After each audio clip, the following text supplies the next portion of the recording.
Hello everyone, my name is Balavan Thomas and I'm the running technique coach at Run and Become.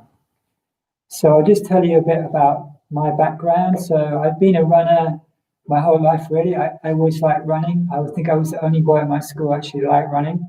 When we did cross country, everybody else thought it was punishment, but I actually loved it. So I've been running my whole life. And about the last 35 years, I really got into running. It's running a lot.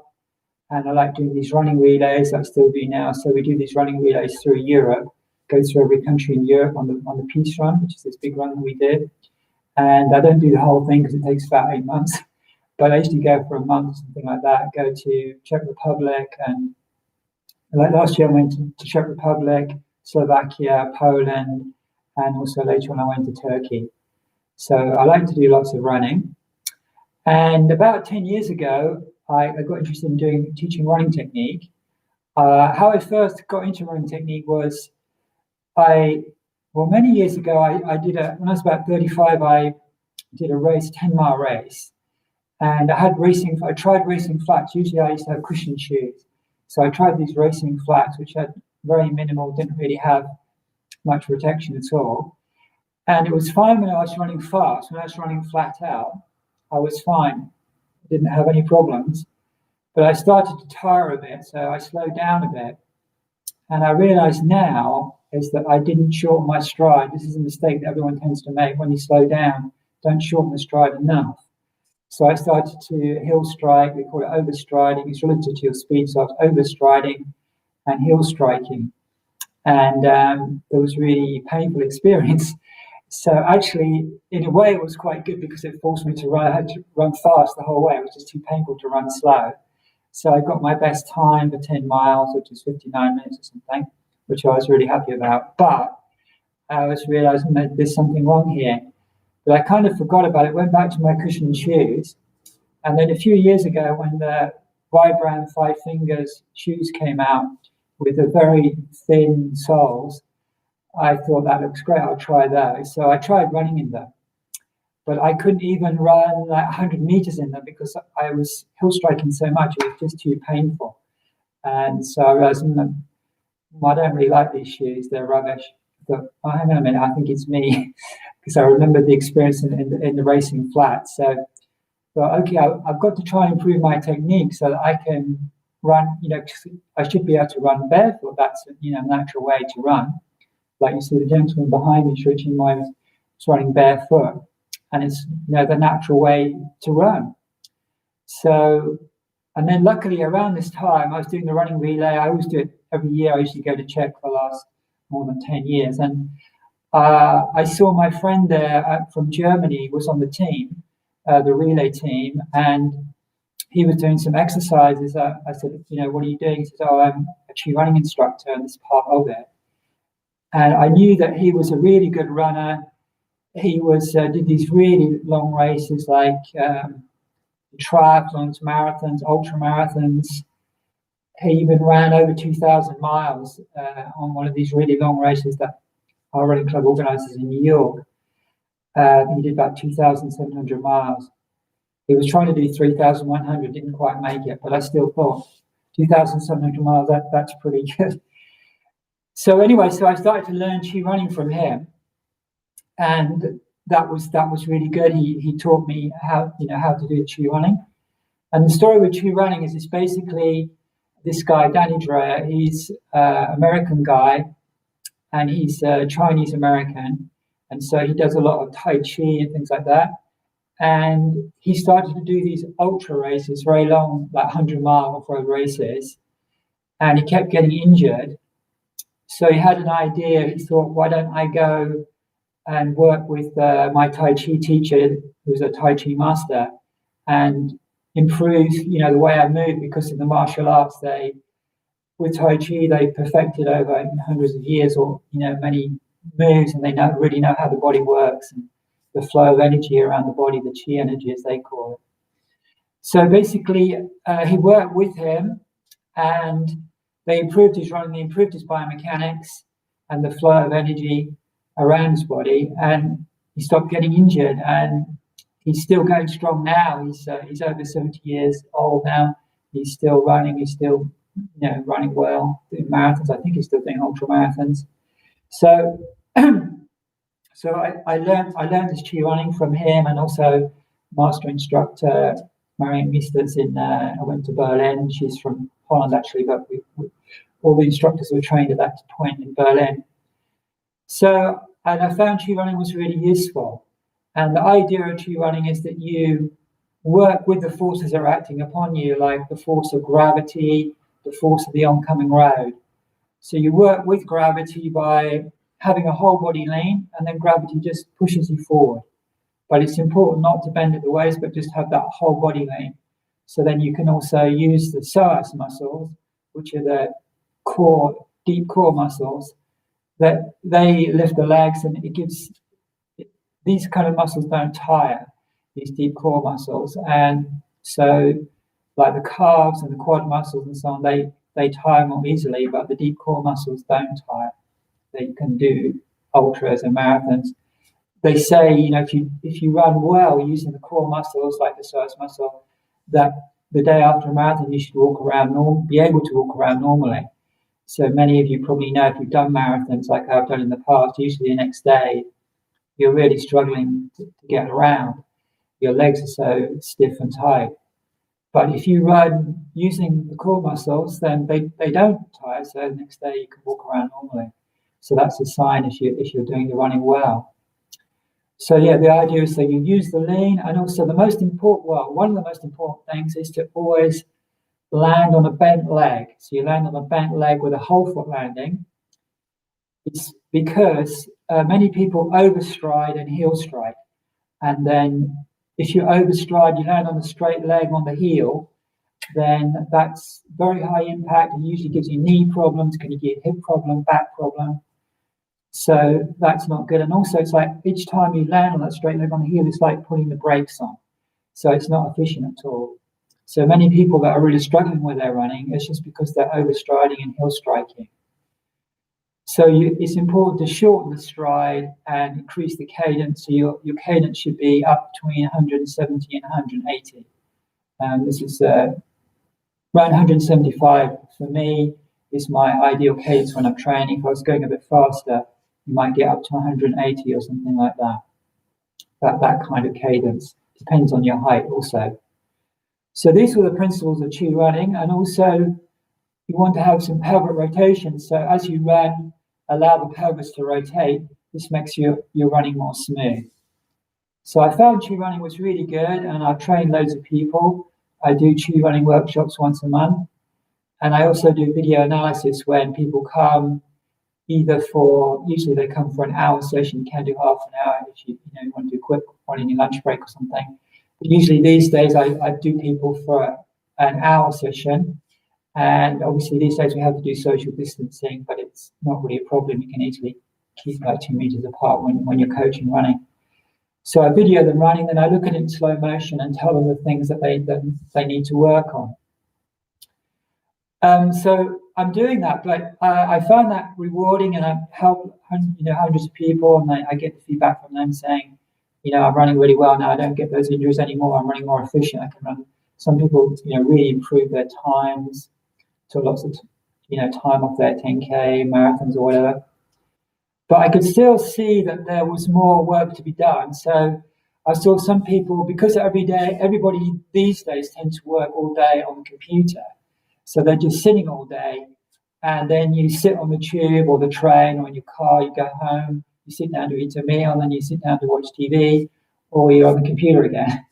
So basically, people are not really in a great shape for running. So, and obviously things like the London Marathon, people sign up for the London Marathon, haven't done any much running before, and they suddenly increase their mileage. They all tend to get injured for two reasons. One, they don't have good running technique, and the other reason is they jump up too high with their mileage. Just don't increase by more than 10% with your overall weekly mileage and long run. Those are two golden rules. But also because their body's just not really prepared for it. So I thought it would be good to also study a bit more and find out how people could, improve their mobility, and so that they were more able to and strengthen the body and make it more mobile. so more able to run, run in general and also do longer runs like marathons, etc. So I trained as a personal trainer in restorative exercise with Katie Bauman, who's a scientist, studied biomechanics, and learned a lot of interesting stuff there about how to get your full range of motion back in all the joints and get better alignment. And her thing is that we're all originally, everybody was coming from a gatherer, hunter lifestyle where you're doing lots of walking, especially some running, and also you're climbing trees and very active lifestyle, doing lots of different movements. You're squatting down a lot. So basically, use a full range of motion of all the joints, and this is what keeps you healthy. In fact, recently I did a study of people that ran and didn't run to see if running injured your knees, and they found out that actually there wasn't a problem. And definitely if you learn to run with good technique, there won't be a problem with your knees. But they found that the other people in the test just, sat as normal working and so on, didn't do any exercise. And their knees actually degenerated because the body basically degenerates if you don't move it. And it's not so noticeable at first, but as you get older, it becomes more and more noticeable. So it's very important to keep active, do full range of motion activity as much as possible. And if you're on the computer all day, get up and, every half an hour, ideally, or every hour, and walk around, do a bit of mobility exercise. So I did that, but also I was looking for something more specific for running. And then during lockdown, this great guy, Lawrence Van Linden, who's he's a chiropractor, and he's been treating elite sportsmen, rugby players, swimmers, and now he's originally from South Africa, but he's moved to California, as he's mainly dealing with, and his wife was also an Olympian on the track, or she was. She has run in the Olympics. So he was specializing in helping them and really and he was working with all elite athletes, top level on the track, and marathon runners and triathletes, really world champions, and cyclists as well, actually. So he's incredibly experienced, and he was giving all the stuff online. So I kind of became friends with him online. As a group of us did it for the whole lockdown, and I learned incredible amount. It's really amazing stuff. And basically his thing is that it's all about every level. So the idea of the workshop that we're going to do on the 19th of September, and this introduction now, is just introduce everybody to the idea that everybody can run to their full potential. So you can be an elite athlete, you can be a beginner runner, but you want to be able to run to your full potential, whatever that is. So it's often the inhibitions that you have in your body, that lack of movement in your body from sitting on there, whatever, is holding you back in your running, and it often can lead in injury, and also running's hard work. So the fundamental thing for him is about breathing. So breathing is the most important thing, whatever level you're at. So get your breathing working, and what he calls a spinal engine, which is the movement of your breath, getting in sync with the movement of your body, and you're getting a flexible spine so that the spine can also work. So the whole body's working in concert when you run. So this is the most important thing. And then the movement of the hips, the contralateral movement of the hips, which just means as one leg goes forward, the other hip goes back, and then vice versa, this movement. So getting it all flowing together, then it makes you running very fluid and flowing and kind of beautiful running style like these top elite runners. And it's worked on the top elite runners, and many of them have had, and also it's helped people recover from serious injuries. Cyclists as well.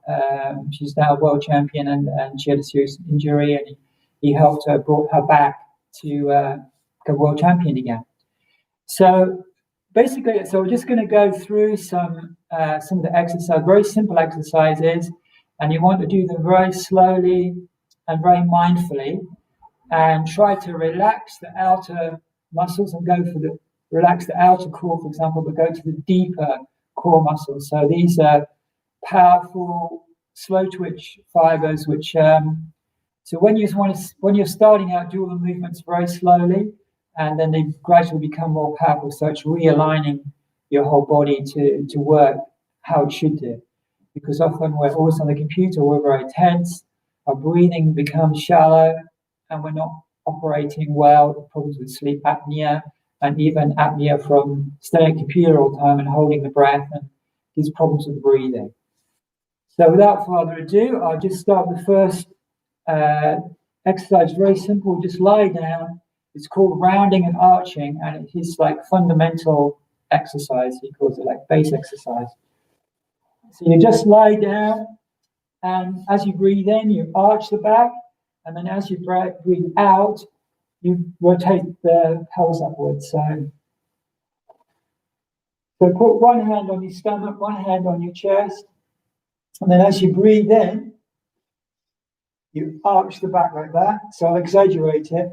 You arch the back as you breathe in, and then as you breathe out, you lift up the pelvis, and you're rotating the pelvis up this way, up like that, as you breathe out. Then you relax down, breathe in.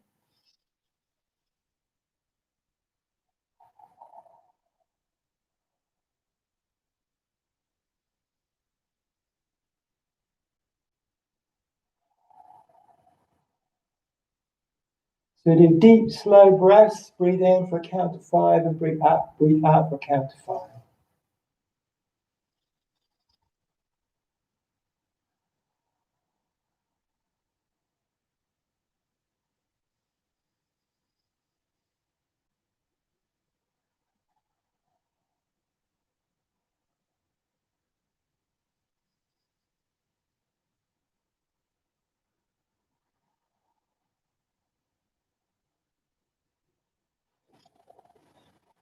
Okay, so it's very relaxing.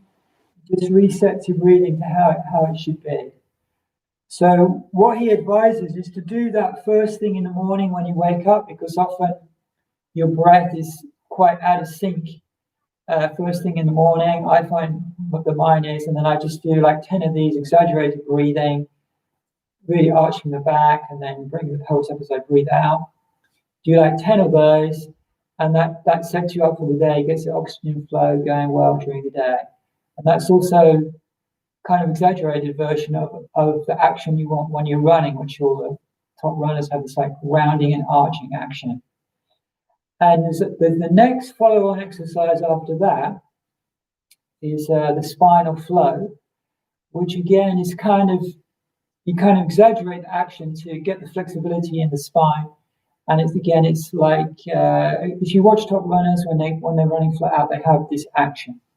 So this one, you're on your stomach in the press-up position, and then you push up as you breathe in, and then as you go down, you breathe out. So it's like this. You're in the press-up position. As you breathe in, you come up, and then as you breathe out, you just gently touch the forehead, then extend with the chin, and then press down into the chest, the stomach, and the pelvis, and just push up like that. It's like the cobra in yoga. Breathe in and out.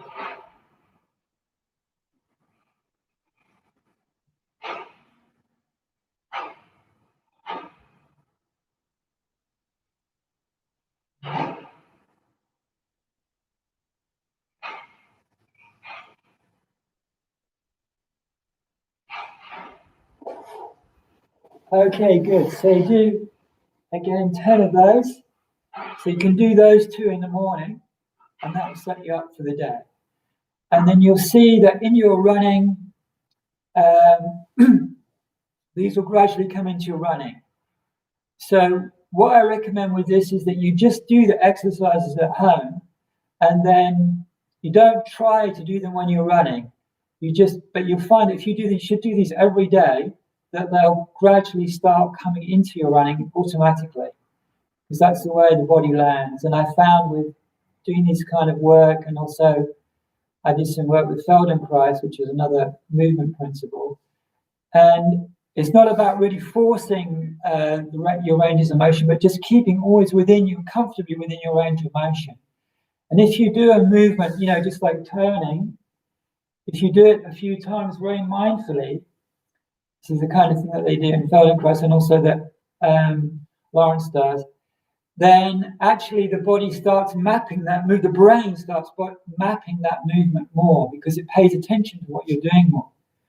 So then all of a sudden you find, if you do this in the way that I'll teach you, you suddenly find just purely by doing it, within your range of motion, very simply, all of a sudden you increase your range of motion incredibly because the body does all the work.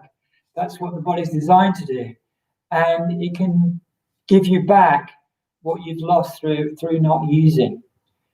So those are the two simple ones. And then, so try to do those every day and do those for like a week. And then you do everything in sequence. So then the next thing is linking up with, actually we should do the hip movement. So it's a very simple movement, but you have to listen carefully to understand the movement. So basically, we can start with a very easy movement called penguin. So you just lie down like this, and then you lift the one hip, and then the other hip, this rocking motion. So these are the penguins, and they're like the base movement, like rounding and arching, which leads on to more complex movements that you need in your running. You just need to have this. Some runners are very tight, so this will be just gradually releasing this area. Other runners, and if you do yoga or something, it'd be very easy, but just need to release this area. That's the first one.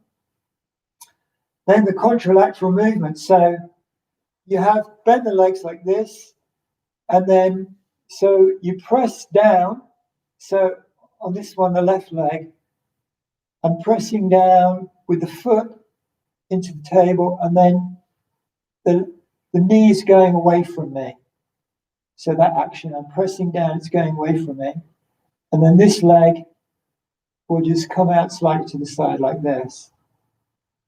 So you breathe in, and this leg, the left leg, this top leg is going away from me. And I'm arching back, and this right leg is drifting out. And then you come back to the center. As you breathe out, you tuck under. Then this leg is going away from me. And this leg drifts out to the side as I'm breathing in. And as I breathe out, come up, tuck under, and out to the side. So do it very slow, mindful, meditative way, but it's just bringing back this fundamental movement pattern that we've lost, which is essential if you want to run to your full potential like these elite runners do. So I'll just do that a few times. So I won't speak, I'll just go through it. So doing the breathing. So in.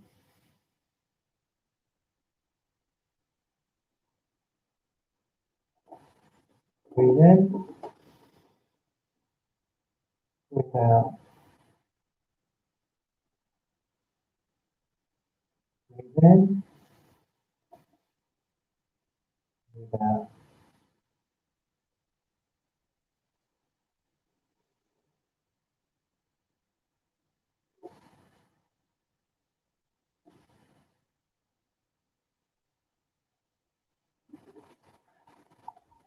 So you can see it's another very simple movement, but it just sets you up for having the whole body working out shit. And then, so you start off with this slow pattern, and then you gradually speed up. So you're breathing, at your normal rate, and then obviously the legs will be moving faster, closer to running action. So there'll be several leg movements as you breathe in, and several leg movements as you breathe out. So these are all slowly building up to give you this ideal movement. So, and another, for the kind of thing that you would do after that is then you sort of start bringing the arms in, and the shoulders. So good preparation for that is this exercise.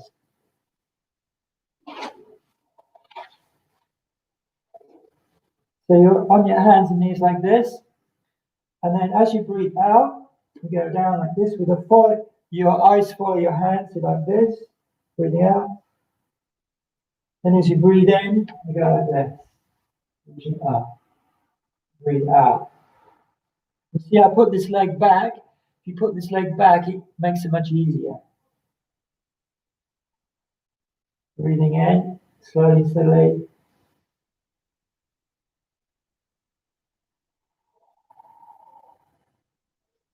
And switch sides. Normally you do a lot more, but I just showed the demonstration. So.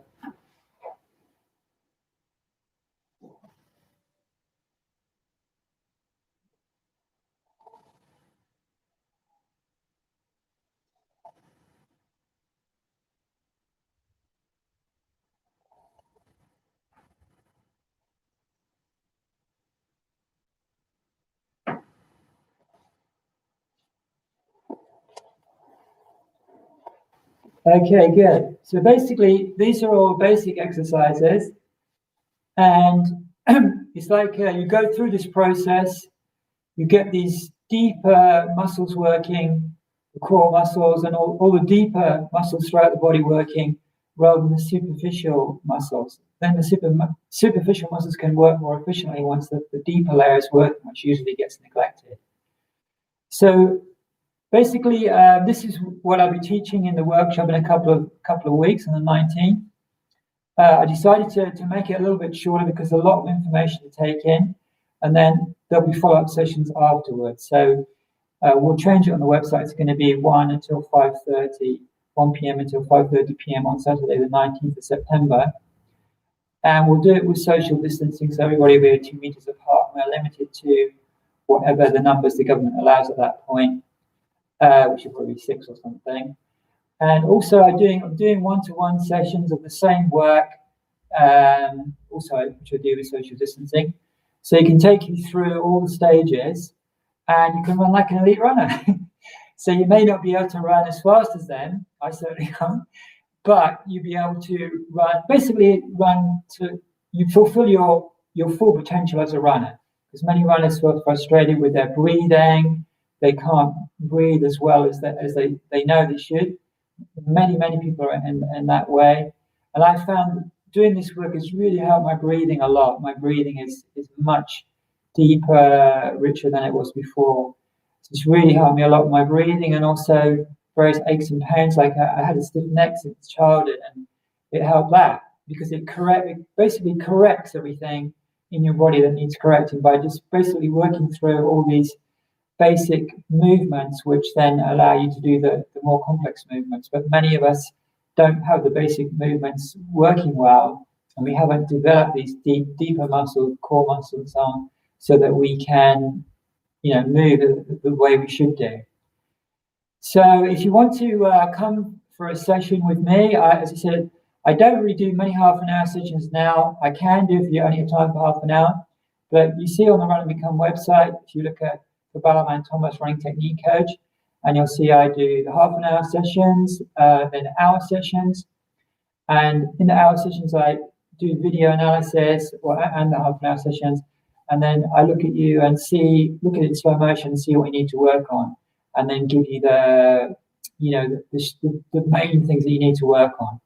Then I also do the tree running workshop, which is it's like a 4-hour workshop, 4.5 hour workshop, and I go through all the improving your biomechanics and getting the flow of energy around the body and all the basics like that.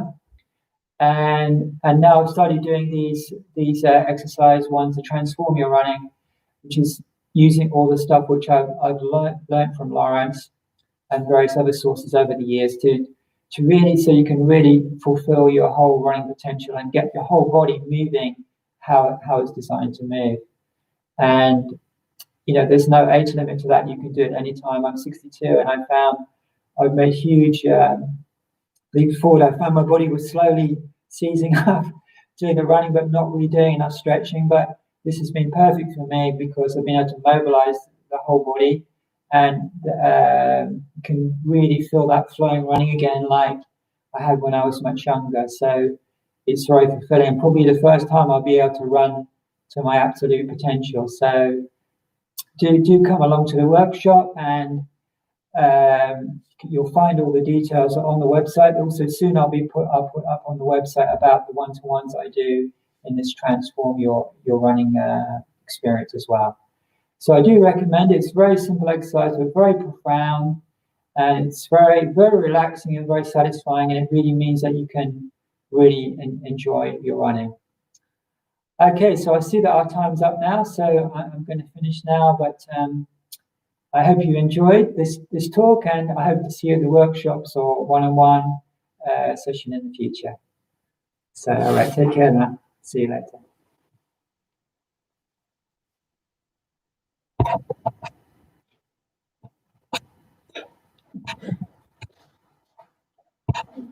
Evelyn, I need your help.